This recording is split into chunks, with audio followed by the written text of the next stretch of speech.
Good morning student. કાલે આપણે D and D point group વિશે વાત કરી હતી, તો આપણે એનું રિવિઝન નથી જોતા. હવે ખાલી મેં કાલે તમને એક લિસ્ટ આઉટ આપ્યું હતું કે 6 પોઈન્ટ ગ્રુપ જે આપણે બાકી છે, that is higher symmetric point group. Higher symmetric point group જેનું લિસ્ટ આઉટ કાલે કર્યું હતું એ ફરીથી આપણે કરી દઉં. એક છે C infinitive V, D infinitive H, tetrahedral, octahedral, C2 and D2. તો આટલા પોઈન્ટ ગ્રુપની આજે આપણે ચર્ચા કરશું. એમાં સૌથી પહેલાં આપણે જોઈએ સી ઇન્ફિનિટિવ વી. સી ઇન્ફિનિટિવ વી આ ઇન્ફિનિટિવની સાઇન છે. તો મોલેક્યુલ કેવા મોલેક્યુલ છે જે સી ઇન્ફિનિટિવ વી પોઈન્ટ ગ્રુપ આપે? તો લખો એમાં લિનિયર મોલેક્યુલ. કેવા? તો કે લિનિયર મોલેક્યુલ હોય એટલે કે જેનો શેપ કેવો હોય? લિનિયર હોય. એવા મોલેક્યુલનું પોઈન્ટ ગ્રુપ સી ઇન્ફિનિટિવ વી થાય. પણ આપણી પાસે લિનિયર મોલેક્યુલ એ પાછા બે હોય. કેવા? તો કે એક લિનિયર મોલેક્યુલ કે જેમાં આઈ પ્રેઝન્ટ હોય અને એક મોલેક્યુલ કે જેમાં આઈ એબસેન્ટ હોય. For example CO2, C double bond O double bond O, આ CO2 મોલેક્યુલ છે જેની અંદર આઈ પ્રેઝન્ટ છે. આ એટલે કે centre of inversion. Suppose carbon centre of inversion છે, એની રાઇટ હેન્ડ સાઈડ જઈએ તો ઓક્સિજન આવે છે, એટલા જ ડિસ્ટન્સમાં લેફ્ટ હેન્ડ સાઈડ જઈએ તો ઓક્સિજન આવે છે, મતલબ centre of inversion I present છે. અને બીજો આપણી પાસે મોલેક્યુલ છે HCl. આ પણ કેવો છે? લિનિયર છે. પણ આમાં સેન્ટર ઓફ ઇન્વર્ઝન છે તો કે નહીં? તમે આ બોન્ડની વચ્ચે સેન્ટર રાખો, એની લેફ્ટ હેન્ડ સાઈડ જાઓ તો હાઇડ્રોજન આવશે, રાઇટ હેન્ડ સાઈડ જાઓ તો ક્લોરિન આવશે, મતલબ centre of I inversion absent છે. તો આપણી પાસે બે ટાઈપના મોલેક્યુલ છે લિનિયર મોલેક્યુલ. એમાં centre of inversion I absent હોય, centre of inversion I absent હોય તો એનું પોઈન્ટ ગ્રુપ થશે સી ઇન્ફિનિટિવ વી. અને જો એનું centre of I inversion present હોય, કેમાં? ફોર એક્ઝામ્પલ CO2માં પ્રેઝન્ટ છે, તો એનું પોઈન્ટ ગ્રુપ થશે ડી ઇન્ફિનિટિવ એચ. હવે કઈ રીતે હું તમને સમજાવું છું. આ મેં તમને કહી દીધું, બરાબર છે?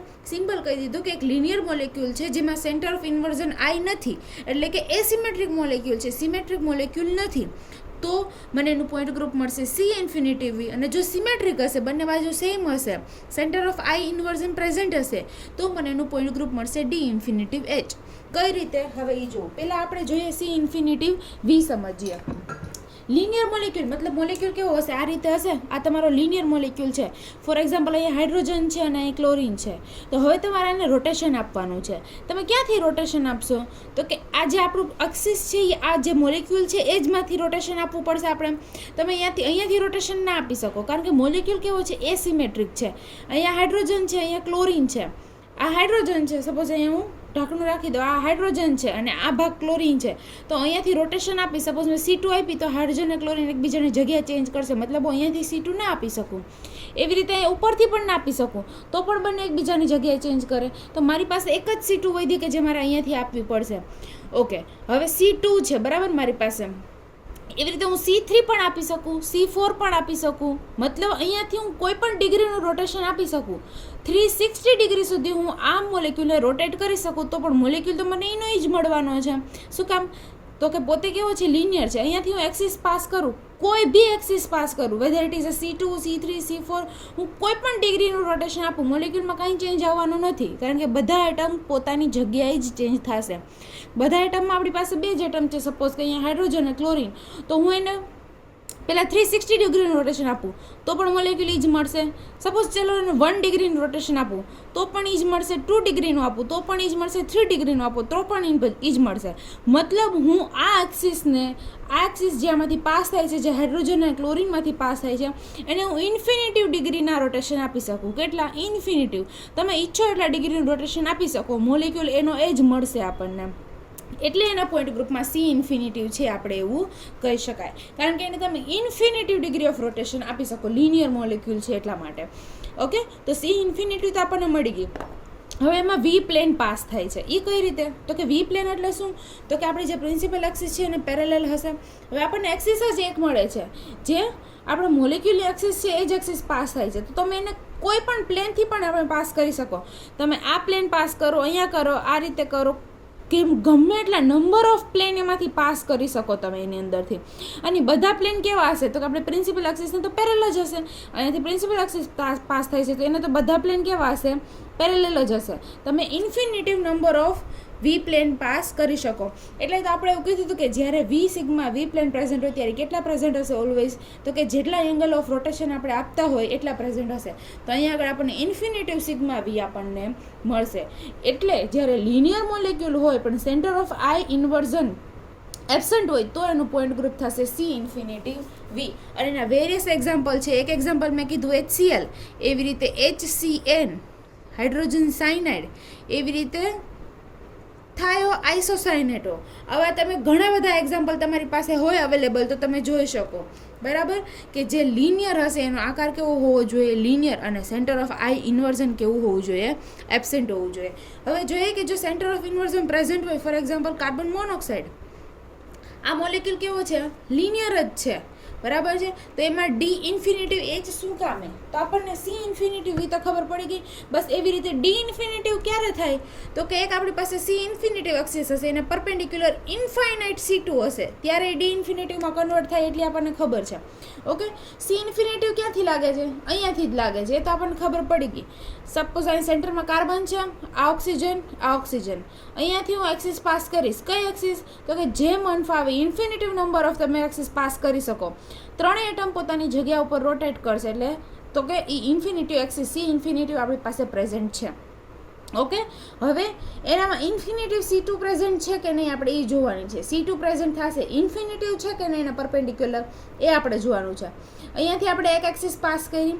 હવે એવી રીતે હું C2 અહીંયાથી પાસ કરું, સપોઝ મેં અહીંયાથી C2 પાસ કરી, તો આ ઓક્સિજન અહીંયા જતો રહેશે અને આ ઓક્સિજન અહીંયા, આ થઈ ગઈ પહેલી C2. જો બંને ઓક્સિજન એકબીજાની જગ્યાએ ચેન્જ કરે છે એટલે C2 પ્રેઝન્ટ છે. અને આ આપણી પ્રિન્સિપલ એક્સિસ છે જે આ ત્રણેય એટમમાંથી પાસ થાય છે એને પરપેન્ડિક્યુલર થાય. એવી રીતે ઉપરથી પાસ કરો તો પણ પરપેન્ડિક્યુલર થાય. એવી રીતે તમે કોઈ પણ એંગલથી પાસ કરી શકો. આ તો હું એક બતાવું છું, આ બીજી બતાવું છું. એવી તમે કોઈ પણ એંગલથી C2 પાસ કરી શકો.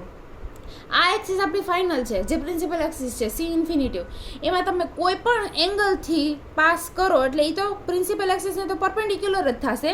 અને તમે કોઈ પણ જગ્યાએથી પાસ કરો એટલે તમે ઇન્ફિનિટી નંબર ઓફ C2 આમાંથી પાસ કરી શકો પરપેન્ડિક્યુલર ટુ ધીઝ એક્સિસ. એટલે આપણે એવું કહી શકીએ કે એમાં એક સી ઇન્ફિનિટિવ અને એને પરપેન્ડિક્યુલર ઇન્ફિનિટિવ C2 પ્રેઝન્ટ છે.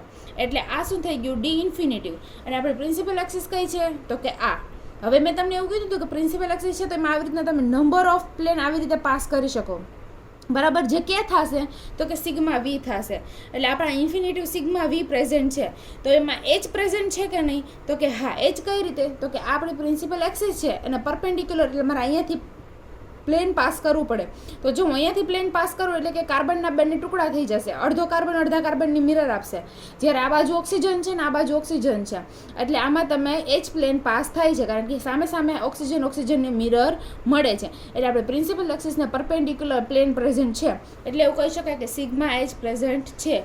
અને સિગ્મા એચ પણ પ્રેઝન્ટ હોય ને સિગ્મા વી પણ પ્રેઝન્ટ હોય ત્યારે આપણે પ્રાયોરિટી કોને આપશું, સિગ્મા એચને.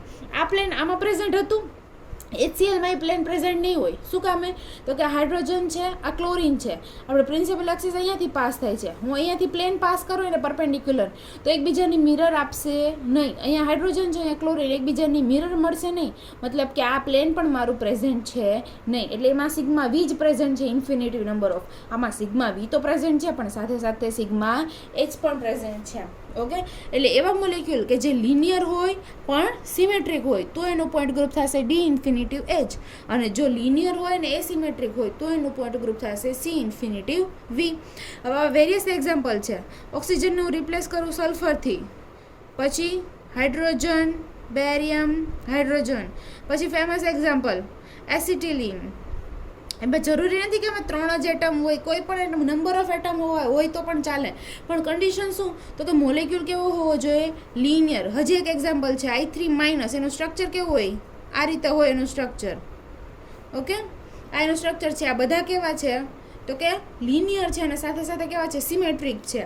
એટલે કે એની અંદર સેન્ટર ઓફ ઇન્વર્ઝન પ્રેઝન્ટ હશે. એટલે એનું પોઈન્ટ ગ્રુપ થશે ડી ઇન્ફિનિટિવ એચ. ઓકે, એટલે 2 પોઈન્ટ ગ્રુપ આપણે જોઈ લીધા, C infinitive V, D infinitive H. હવે આપણે જોવાનું છે tetrahedral.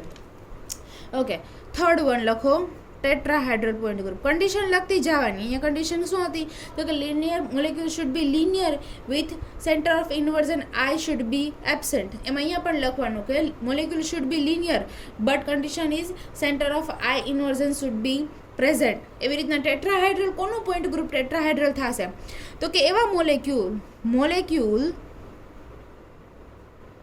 with regular tetrahedral shape. એવા મોલેક્યુલ કે જેનો રેગ્યુલર ટેટ્રાહાઇડ્રલ શેપ હોય એ મોલેક્યુલનું પોઈન્ટ ગ્રુપ જ ટેટ્રાહાઇડ્રલ થાય. એનું અલગથી તમારે પોઈન્ટ ગ્રુપ કાઢવાનું રહેતું નથી. રેગ્યુલર ટેટ્રાહાઇડ્રલ શેપ એટલે શું તો હું તમને કહું. જો તમારી પાસે CH4 મોલેક્યુલ છે તો એનું શેપ કેવો થાય ટેટ્રાહાઇડ્રલ થાય. H2O છે તો એનો જીઓમેટ્રી ટેટ્રાહાઇડ્રલ થાય પણ એનો શેપ કેવો થાય શેપ એનો થાય વી શેપ અથવા તો બેન્ટ શેપ થાય. એવી રીતના NH3 મોલેક્યુલ છે એની જીઓમેટ્રી ટેટ્રાહાઇડ્રલ હોય પણ એનો શેપ શું થાય તો કે ટ્રાયગોનલ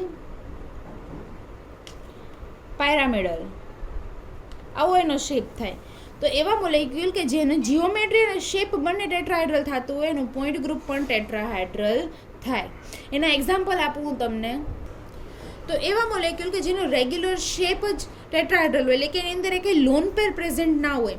for example CH4 CX4 X4 એટલે હું ગમે હેલોજન લઈ શકું. આમાં તમે કોઈ પણ હેલોજન લઈ શકો બરાબર પણ એ ચારે ચાર હેલોજન કેવા હોવો જોઈએ સેમ. ફોર એક્ઝામ્પલ CCl4 હોય CBr4 હોય એવી રીતના કોઈ પણ હોઈ શકે હેલોજન પણ એવી રીતનું ના ચાલે કે CHCl3 એનો હવે તમે રેગ્યુલર ટેટ્રાહાઇડ્રલ ના કહી શકો કારણ કે એક કેવો છે હાઇડ્રોજન છે અને 3 કેવા છે ક્લોરીન. તો હવે એને રેગ્યુલર ટેટ્રાહાઇડ્રલ ના કહેવાય એટલે એનું પોઈન્ટ ગ્રુપ હવે રેગ્યુલર ટેટ્રાહાઇડ્રલ ના હોય. એનું પોઈન્ટ ગ્રુપ અલગથી તમારે કાઢવું પડે અને એનું પોઈન્ટ ગ્રુપ થાય C3V. ઓકે એટલે જેના ચારે ચાર શું હોય વેલેન્સી સેમ હોવી જોઈએ અને એનો શેપ કેવો હોવો જોઈએ રેગ્યુલર ટેટ્રાહાઇડ્રલ. અધર example PO4-3 SO4-2 ClO4-, NH4+, BH4-. આવા વેરિયસ ઢગલા એક્ઝામ્પલ છે જે હું તમને પાછા હોમવર્કમાં પ્રેક્ટિસ માટે આપીશ. હવે અત્યારે તમારે ખાલી શું કરવાનું છે તો કે એક્ઝામ્પલ હું કહું છું ને પહેલાં તમારે VSEPR થિયરી આઈ હોપ કે તમને આવડતી હશે. VSEPR થિયરીથી પહેલાં તમારે આની જીઓમેટ્રી અને ત્યારબાદ એનો શેપ કાઢવાનો. જો એનો શેપ રેગ્યુલર ટેટ્રાહાઇડ્રલ આવતો હોય તો એનું પોઈન્ટ ગ્રુપ પણ શું થશે રેગ્યુલર ટેટ્રાહાઇડ્રલ. ઓકે હવે ફોર્થ વન લાસ્ટ બાકી રહ્યું કયું ઓક્ટાહાઇડ્રલ પોઈન્ટ ગ્રુપ. હવે ઓક્ટાહાઇડ્રલ પોઈન્ટ ગ્રુપ કેનું હશે તો કે સેમ આના જેવું molecular shape should be regular octahedral. એટલે એવા મોલેક્યુલ કે જેનો શેપ અને એની જીઓમેટ્રી બધું કેવું હોવું જોઈએ ઓક્ટાહાઇડ્રલ હોવું જોઈએ. એની અંદર કંઈ લોન પેર અથવા તો બીજો એક એટમ હોવો જોઈએ નહીં. ઓક્ટાહાઇડ્રલ એટલે કે એની વેલેન્સી કેટલી હશે 6 હશે. એ 6 કેવી હોવી જોઈએ સેમ વેલેન્સી હોવી જોઈએ અને આકાર રેગ્યુલર ઓક્ટાહાઇડ્રલ હોવો જોઈએ ત્યારે એનું પોઈન્ટ ગ્રુપ પણ રેગ્યુલર ઓક્ટાહાઇડ્રલ થાય. એના એક્ઝામ્પલમાં આવશે SF6 PCl6-, IF6+. આ બધાના આકાર કેવા થાય તો કે આવી રીતે રેગ્યુલર થાય. એક ડ્રો કરી દઉં છું બધાનો આકાર આવી રીતે જ થાય. સેન્ટરમાં સલ્ફર હશે, એક ઉપરની સાઈડ ફ્લોરિન અટેચ હશે અને એક નીચેની સાઈડ એટલે કે આવી રીતે વચ્ચે સ્ક્વેર પ્લેનર હશે. એક ફ્લોરિન ઉપરની સાઈડ ને સેમ એક ફ્લોરિન નીચેની સાઈડ અને ચારે ચાર સ્ક્વેરના ચારે ચાર કોર્નરમાં ફ્લોરિન હશે અને સેન્ટરમાં એક સલ્ફર એટમ હશે. એટલે કે આ 5 એટમ કેવા હશે પ્લેનમાં હશે અને આ એક ઉપર અને આ એક નીચે. આવી રીતના જે મોલેક્યુલ છે જેનો આકાર રેગ્યુલર ઓક્ટાહાઇડ્રલ હોય એનું પોઈન્ટ ગ્રુપ પણ શું થશે ઓક્ટાહાઇડ્રલ થશે. આની કન્ડિશન કહો કે જે કહો તમને યાદ રાખવા માટે શોર્ટ ટ્રિક કહો કે ગમે કહો બરાબર છે પણ આ રીતે એનું પોઈન્ટ ગ્રુપ હોય છે. હવે 2 અને મોસ્ટ ઇમ્પોર્ટન્ટ તમારે જોવાના છે that is 5th one C2 point group અને D2 પોઈન્ટ ગ્રુપ. પહેલાં C2 જોઈ લઈએ ત્યારબાદ આપણે D2 પોઈન્ટ ગ્રુપ જોઈશું. પછી એનો હું વેરિયસ તમને ઢગલો એક્ઝામ્પલ આપીશ પોઈન્ટ ગ્રુપના એ પણ તમારે સોલ્વ કરવાના છે અને ત્યારબાદ આપણે નેક્સ્ટ લેક્ચરમાં ઇમ્પ્રોપર રોટેશનલ એક્સિસ જોશું. પણ એની પહેલાં હું તમને એટલું કહી દઉં કે અહીંયા સુધીનું આપણે આજના લેક્ચર સુધીનું આપણે ઇન્ટરનલમાં અને મોક ટેસ્ટમાં બંનેમાં રાખશું, બરાબર છે. એટલે ઇન્ટરનલ આપણે જે મોક ટેસ્ટ લેવાની છે એ મોક ટેસ્ટમાં પણ અહીંયા સુધીનો સિલેબસ હશે અને ઇન્ટરનલમાં પણ ઇનઓર્ગેનિકમાં અહીંયા સુધીનો સિલેબસ હશે. મતલબ આ લેક્ચર સુધી તમારે પ્રિપેર કરવાનું કમ્પલસરી છે. ઓકે, હવે C2 પોઈન્ટ ગ્રુપ તમને સમજાવી દઉં. C2 પોઈન્ટ ગ્રુપ પહેલાં તો કેનું હશે, તો કે એવા મોલેક્યુલ કે જેની અંદર ખાલી C2 પ્રેઝન્ટ હોય અને એક આઈડેન્ટિટી E પ્રેઝન્ટ હોય, આના સિવાય કાંઈ પ્રેઝન્ટ હશે નહીં. આપણે એવું C1માં જોઈ ગયા હતા. C1માં શું જોયું હતું, તો કે ખાલી આઈડેન્ટિટી E હોય, એના સિવાય કાંઈ પ્રેઝન્ટ ના હોય. પછી એવું જોયું હતું CI, એમાં આઈડેન્ટિટી E એના સિવાય સેન્ટર ઓફ ઇન્વર્ઝન હોય. CS આઈડેન્ટિટી E એના સિવાય સિગ્મા પ્લેન પ્રેઝન્ટ હોય. એવો જ પોઈન્ટ ગ્રુપ છે આપણી પાસે C2, જેમાં શું હશે, આઈડેન્ટિટી E એના સિવાય એક C2 એક્સિસ પણ પ્રેઝન્ટ હશે. એવા એક્ઝામ્પલ હું તમને આપું. ફોર એક્ઝામ્પલ મેં તમને આવું એક આપ્યું હતું, હાઇડ્રોજન પેરોક્સાઇડ H2O2. આના ઘણા બધા સ્ટ્રક્ચર હોય. એનું પહેલું એક એક્ઝામ્પલ આપું કે ટ્રાન્સફોર્મ. આને ટ્રાન્સફોર્મ કહેવાય કારણ કે બંને હાઇડ્રોજન એકબીજાની ઓપોઝિટ ડાયરેક્શનમાં છે. ઓકે, આનું પોઈન્ટ ગ્રુપ શું થાય તો આપણે જોઈએ. પહેલાં તો ક્યાંથી C2 લાગશે, તો કે જો તમને દેખાતી હોય તો અહીંયાથી એક C2 લાગે તો ઓક્સિજન છે એ ઓક્સિજનની જગ્યાએ ચેન્જ કરશે અને હાઇડ્રોજન 1 છે હાઇડ્રોજન 2ની જગ્યાએ. એટલે આ રીતે અહીંયા ઘૂમીને જશે અને આ ઘૂમીને અહીંયા જાય. એટલે અહીંયા એક C2 એક્સિસ પ્રેઝન્ટ છે એવું કહી શકાય, બરાબર. પણ આ મોલેક્યુલ કેવો હોય, પ્લેનર હોય. અને જે મેં તમને એવું કીધું હતું કે જે મોલેક્યુલ પ્લેનર હોય, જે મોલેક્યુલ પ્લેનર હોય એમાં ઓલવેઝ એક પ્લેન તો પ્રેઝન્ટ હોય જ. અને પ્લેન કયું હશે તો કે plane of the molecule will be the plane, બરાબર. તો આ પ્લેનર મોલેક્યુલ છે એટલે આની અંદર એક પ્લેન પણ પ્રેઝન્ટ છે. તો આપણે એને C2 ક્લાસમાં ના મૂકી શકીએ કારણ કે C2 ક્લાસ તો એવો છે કે જેની અંદર ખાલી C2 પ્રેઝન્ટ હોય, પ્લેન પ્રેઝન્ટ ના હોય. તો આ મોલેક્યુલનું પોઈન્ટ ગ્રુપ શું થાય તો કે આ આપણું પ્લેન છે અને અહીંયાથી C2 પાસ થાય છે, મતલબ એનું પોઈન્ટ ગ્રુપ થશે C2H. એટલે કે આપણે પ્રિન્સિપલ એક્સિસ અને પ્લેન કેવું છે એકબીજાને પરપેન્ડિક્યુલર છે. હવે હું એનું સીસ ફોર્મ ડ્રો કરું. આ ટ્રાન્સફોર્મ હતું એવું આ હાઇડ્રોજન પેરોક્સાઇડનું સીસ ફોર્મ છે. એટલે બંને હાઇડ્રોજન કેવા હશે, સેમ સાઈડ હશે. હવે પાસ કરીએ તો જો હવે C2 અહીંયાથી નહીં થાય કારણ કે હું જો અહીંયાથી હવે C2 પાસ કરીશ તો આ હાઇડ્રોજન અહીંયા નીચે આવી જશે, આ હાઇડ્રોજન અહીંયા નીચે આવી જશે. એટલે સીસ તો સીસ જ રહેશે પણ ઊંધો સીસ થઈ જશે, મતલબ આ C2 પ્રેઝન્ટ નથી. એવી રીતે હું અહીંયાથી C2 પાસ કરું તો પણ પ્રેઝન્ટ નહીં આવે કારણ કે ઉપરના બે હાઇડ્રોજન નીચે આવતા રહેશે. તો C2 કઈ પ્રેઝન્ટ આવશે તો કે આ C2Y પ્રેઝન્ટ આવશે. આ C2 પ્રેઝન્ટ છે. હાઇડ્રોજન 1 અને હાઇડ્રોજન 2 એકબીજાની જગ્યાએ ચેન્જ કરશે, ઓક્સિજન 1 અને ઓક્સિજન 2 એકબીજાની જગ્યાએ ચેન્જ કરશે. ઓકે, મતલબ આ મારી C2 પ્રેઝન્ટ આવશે. અને પ્લેન કયું પ્રેઝન્ટ આવશે તો કે આ મોલેક્યુલ પણ કેવો હોય, પ્લેનર હોય. સીસ ફોર્મ હોય કે ટ્રાન્સફોર્મ હોય, મોલેક્યુલ પ્લેનર હોય. એટલે આ મારો પ્લેનર મોલેક્યુલ થયો. તો એ આમાં આ છે મારું પ્લેન અને એક C2 મારે અહીંયાથી પાસ થાય છે. મતલબ C2 અને પ્લેન વચ્ચે કેવું રિલેશન છે, પેરેલલ. મતલબ આ પ્લેન કેવું હશે મારું સિગ્મા V. અને આપણને ખબર છે કે જ્યારે સિગ્મા V હોય ત્યારે એક ના હોય, કેટલા હોય તો કે n જેટલા હોય. C2 છે મતલબ હજી એક સિગ્મા V હોવું જોઈએ. અને કયું તો કે આ જ્યાંથી એક્સિસ પાસ થાય છે ત્યાંથી જ આપણું બીજું પ્લેન પાસ થાય છે. એટલે હું અહીંયાથી પ્લેન પાસ કરું તો હાઇડ્રોજન હાઇડ્રોજનની મિરર આપશે અને ઓક્સિજન ઓક્સિજનની મિરર આપશે. અને એ પણ કેવું રિલેશનમાં હશે તો કે સિગ્મા V જ હશે કારણ કે બંને પણ કેવા છે, પેરેલલ જ છે. તો આને પણ આપણે ફરીથી C2 ક્લાસમાં મૂકી શકીએ નહીં કારણ કે એની અંદર તો બે પ્લેન અને એક C2 પ્રેઝન્ટ છે. મતલબ આનું પોઈન્ટ ગ્રુપ થશે C2V. તો કેવો હાઇડ્રોજન પેરોક્સાઇડનું સ્ટ્રક્ચર કેવું હશે કે જેમાં ખાલી C2 હોય, તેનું સ્ટ્રક્ચર છે એક નોન પ્લેનર સ્ટ્રક્ચર પણ છે. આ બે પ્લેનર ફોર્મ હતા સીસ અને ટ્રાન્સ. એવી રીતના હાઇડ્રોજન પેરોક્સાઇડનું એક નોન પ્લેનર સ્ટ્રક્ચર છે જેને બીજું કહેવાય open book structure. Open book structure કઈ રીતે હોય તો કે આવી રીતે એક બુક હોય અને તમે ખોલો એટલે આવી રીતે કંઈક દેખાય, બરાબર છે.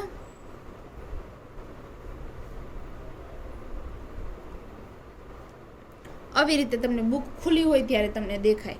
તો એક હાઇડ્રોજન અહીંયા હશે, એક ઓક્સિજન અને એક હાઇડ્રોજન આ રીતે સ્ટ્રક્ચર હોય હાઇડ્રોજન પેરોક્સાઇડનું એક, જેને ઓપન બુક સ્ટ્રક્ચર કહેવાય.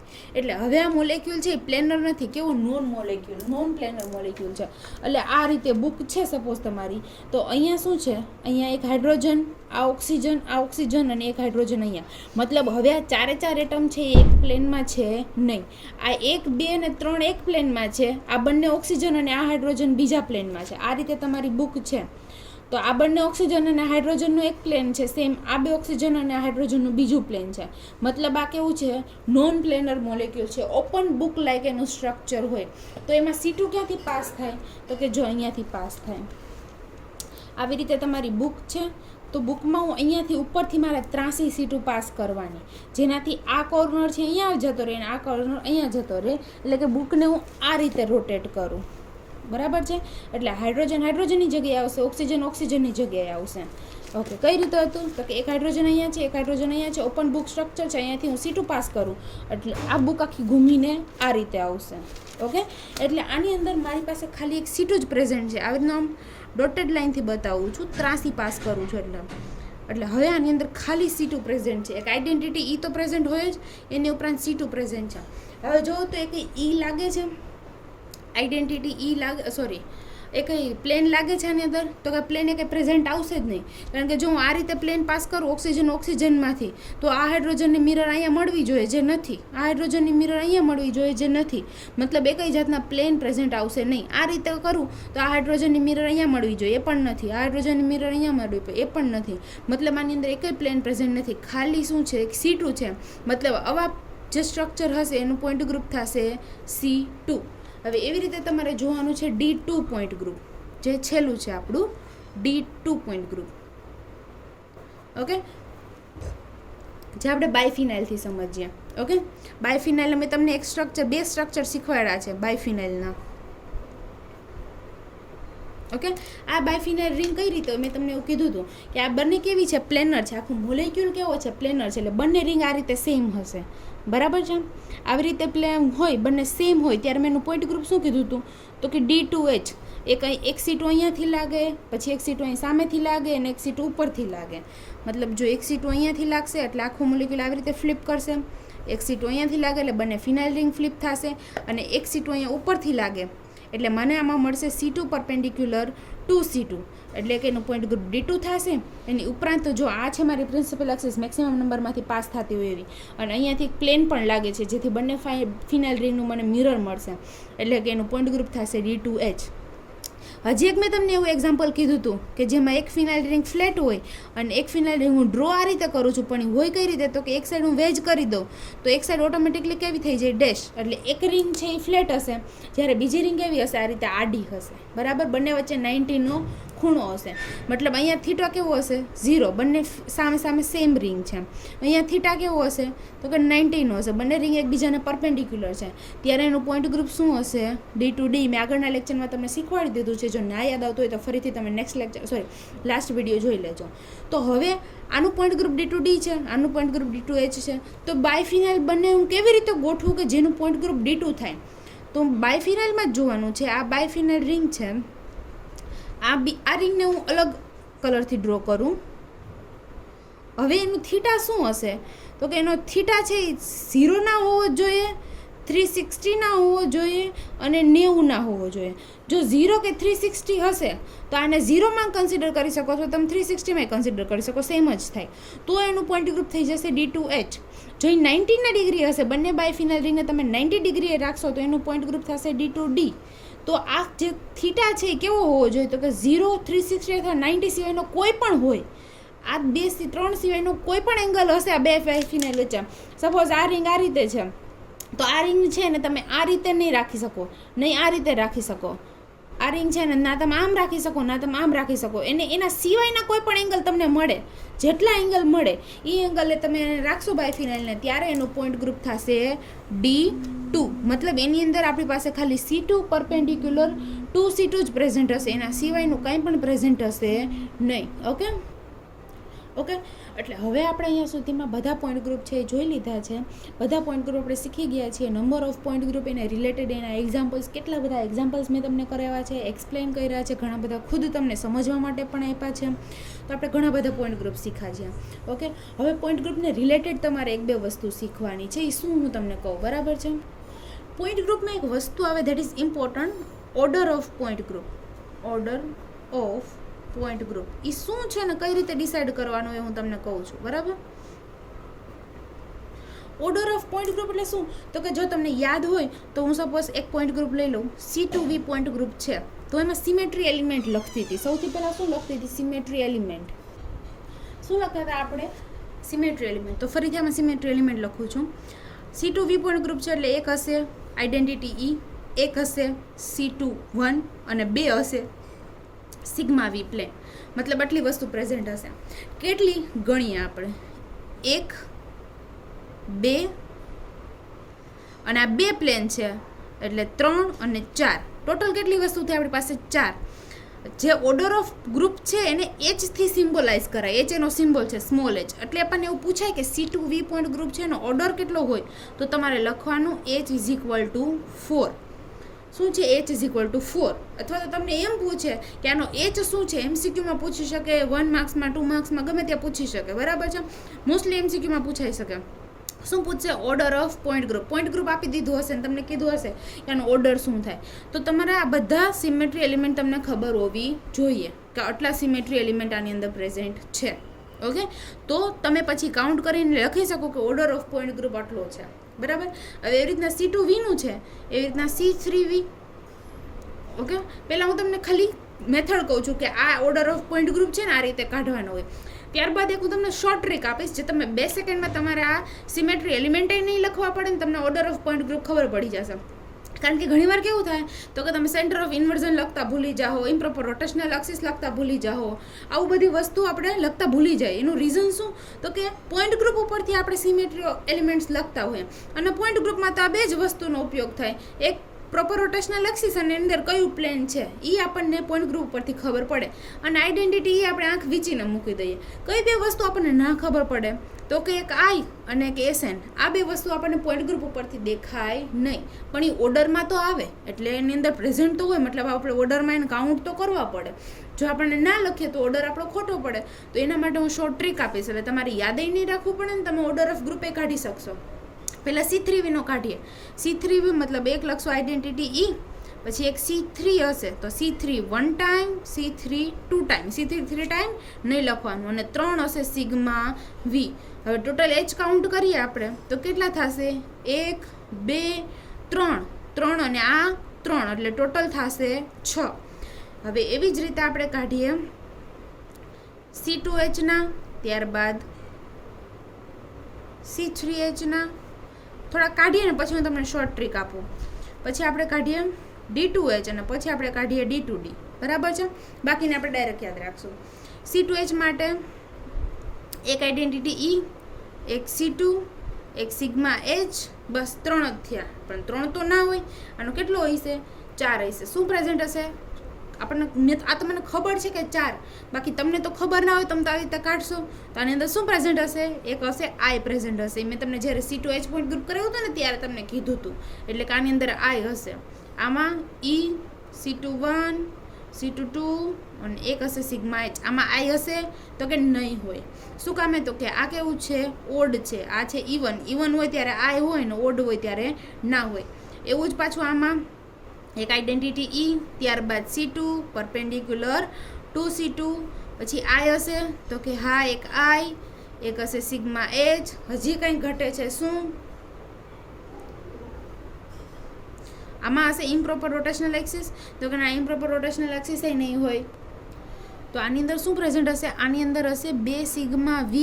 જ્યારે મેં તમને D2H કરાવ્યું હતું ને ત્યારે કીધું હતું કે આ પોઈન્ટ ગ્રુપ એવું છે કે જેમાં સિગ્મા V એ પ્રેઝન્ટ હોય ને સિગ્મા H એ પ્રેઝન્ટ હોય, પણ આપણે H કન્સિડર કરવાનું બીકોઝ ઓફ HDV રૂલ. તો આપણને જો આ કાઉન્ટ કરવામાં ભૂલાઈ જાય, અહીંયા ભૂલાઈ જાય, આ ભૂલાઈ જાય, આ ભૂલાઈ જાય. એવી રીતના આમાં એક હશે C2 પરપેન્ડિક્યુલર 2C2, પછી I હશે, આ 2 છે મતલબ I નહીં હોય. આમાં ઊંધું હોય, ખબર ને? D2Dમાં શું હોય તો કે ઇવન, તો I નહીં આવે. પછી શું હશે? D એટલે 2 સિગ્મા D પ્લેન પ્રેઝન્ટ હશે. અને બીજું શું આમાં પ્રેઝન્ટ હશે? તો જ્યારે મેં પોઈન્ટ ગ્રુપ કરાવ્યું ત્યારે તમને કીધું હતું કે D આવે મતલબ એની અંદર હજી શું પ્રેઝન્ટ હશે તો કે ઇમ્પ્રોપર રોટેશનલ એક્સિસ. અને કઈ હશે? અહીંયા 2 છે મતલબ એ 4 ડબલ એટલે S4 1 અને S4 3 પ્રેઝન્ટ હશે. મતલબ અહીંયા પણ આ ભૂલાવાની શક્યતા છે. હવે આપણે ઓર્ડર લખીએ એટલે કે H લખીએ બધાનો 1 2 3 અને 4 મતલબ આનો ઓર્ડર આવશે 4. 1 2 3 અને 4 મતલબ આનો ઓર્ડર આવશે 4. સોરી આ C3H છે ને, તો C3 1 C3 2 સિગ્મા H, અને હજી આની અંદર શું પ્રેઝન્ટ હશે? ઇમ્પ્રોપર રોટેશનલ એક્સિસ જો ભૂલાઈ ગયા આપણે અહીંયા આગળ, કઈ ઇમ્પ્રોપર રોટેશનલ એક્સિસ હશે? S3 1 અને S3 5, મતલબ 6 હશે. આનો ઓર્ડર 6, આનો 1 2 3 4 5 6 7 અને 8, H હશે 8, 1 2 3 4 5 6 7 અને 8, H હશે 8. હવે જો તમને ખબર છે દેખાણું કે આપણે કેટલી બધી વસ્તુ ભૂલી જઈએ છીએ ઓર્ડર કાઉન્ટ કરતી વખતે, તો હવે લખો શોર્ટ ટ્રીક. ઓર્ડર કાઢવા માટેની શોર્ટ ટ્રીક, જ્યારે ઓર્ડર પૂછાય ત્યારે આવી રીતે કાઢવાનો, અથવા તો એને હિન્ટ કહો કે શોર્ટ ટ્રીક કહો, નોટ કહો, જે તમને મજા આવે તમે કહી શકો. કઈ રીતે કાઢવાનું? તો કે પોઈન્ટ ગ્રુપ ઉપરથી જ કાઢવાનું. સપોઝ પોઈન્ટ ગ્રુપ છે C2V. પહેલાં લખી લો તમારે શું કરવાનું. જ્યારે પોઈન્ટ ગ્રુપમાં C હોય ત્યારે 1 કન્સિડર કરવાનો, D હોય તો 2 કન્સિડર કરવાનો. કોઈ પણ પ્લેન માટે, મતલબ સિગ્મા કોઈ પણ હોય, H D કે V, એના માટે પણ 2 પોઈન્ટ કાઉન્ટ કરવાના, અને I માટે પણ 2 પોઈન્ટ ગ્રુપ કાઉન્ટ કરવાના. અને n તો જેટલો હોય એટલું, બધા પોઈન્ટ ગ્રુપમાં n તો અલગ હશે, 2 3 4 વેરિયસ હશે, બરાબર. આટલું એક તમારે યાદ રાખી લેવાનું. ખાલી એક C છે એના માટે જ 1, બાકી બધા માટે 2.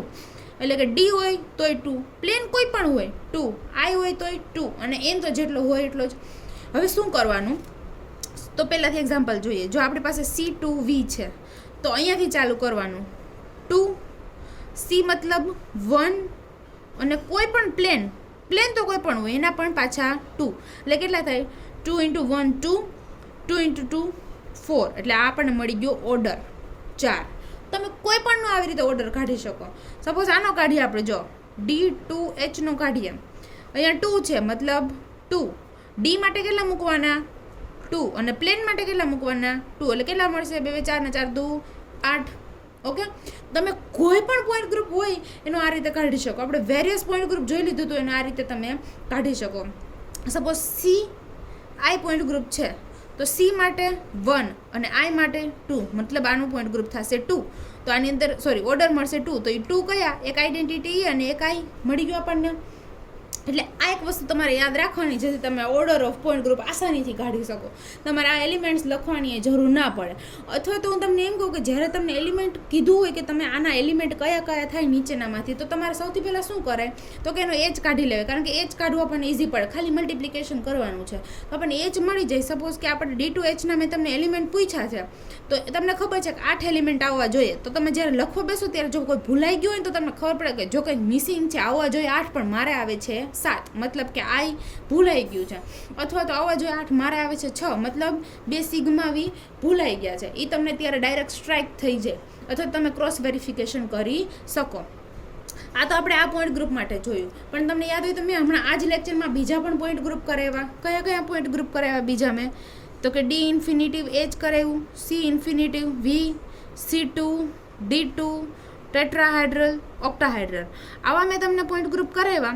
તો હવે આમાં મેં તમને સિમેટ્રી એલિમેન્ટ જ નથી લખાવ્યા કે કયા કયા સિમેટ્રી એલિમેન્ટ હોય, તો તમે કઈ રીતે કાઉન્ટ કરશો, અથવા તો કઈ રીતે આપણે કહી શકીએ કે કેટલા તો એના માટે તમારે ડાયરેક્ટ યાદ રાખી લેવાના. બરાબર, કઈ રીતે યાદ રાખશું? તો કે જો આ ઇન્ફિનિટિવ આવે છે મતલબ એના તો ઇન્ફિનિટિવ જ હશે, એ તો આપણે કાઉન્ટ કરવાની જરૂર જ નથી, કારણ કે કોઈ પણનું મલ્ટિપ્લિકેશન આપણે ઇન્ફિનિટિવ સાથે જ કરવાનું છે. હવે જ્યારે C2 હોય ત્યારે 2 + 1 એટલે 2, અને આના હશે 4. ઓકે, એટલું તો આપણે થઈ ગયું. કયા કયા એ પણ હું તમને લખી દઉં છું. એક તો આઈડેન્ટિટી E તો બેમાં હશે જ, આઈડેન્ટિટી, અને બીજું હશે શું? તો કે એક C2 એક્સિસ એટલે C2 જ પ્રેઝન્ટ હશે. અને આમાં શું હશે? તો કે એક C2 1 અને એને પરપેન્ડિક્યુલર હશે 2 C2. થઈ ગયા 4, 1 2 3 અને 4.